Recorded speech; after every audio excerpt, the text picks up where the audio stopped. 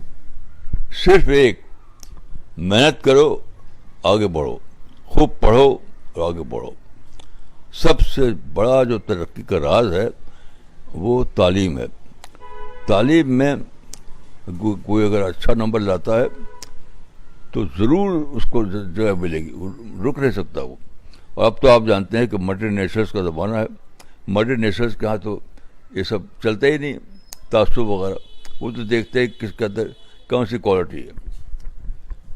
اگر آپ آج کے انڈیا میں اگر آپ کے اندر کوالٹی ہے، صلاحیت ہے، اسکل ہے، تو ضرور آپ کو ایکسیپٹ کیا جائے گا.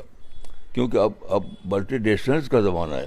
وہ زمانہ ختم ہوگا جو پہلے ہوا کرتا تھا. یہ اب کچھ تعصب وصب کچھ بھی نہیں ہے. اب تو اپنے اندر کوالٹی پیدا کرو اور ترقی کرو. ناظرین، اب میں ایسی شخصیت کے پاس موجود ہوں اس وقت جو عالمی شہرت یافتہ ہیں، اور خاص طور پر آپ نے ابھی جو پیغام دیا اس میں ایک اہم بات یہ نکل کر آئی ہے کہ اگر آپ مثبت سوچتے ہیں، پازیٹیو سوچتے ہیں تو وہی کامیابی ہے.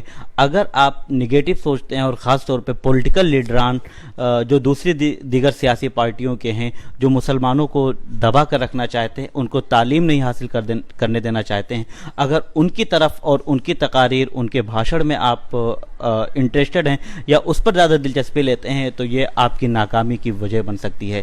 آپ ایسی شخصیت سے ملاقات میں نے کرائی نیوز 18 اردو کی طرف سے کہ شاید یہ ہماری ایک خوش نصیبی ہے یا خوش بختی کہی جا سکتی ہے. ناظرین، آپ کا بہت شکریہ. نیوز 18 اردو کے فیس بک پیج کو لائک کریں، شیئر کریں. اگر ہمارا یہ انٹرویو آپ کو پسند آیا ہے، مولانا محی الدین خان صاحب جیسی شخصیت سے میں نے آپ کو متعارف کرایا ہے، اگر آپ کو پسند آیا ہے تو ہمارے اس فیس بک پیج کو آپ شیئر کریں اور لائک کریں. شکریہ.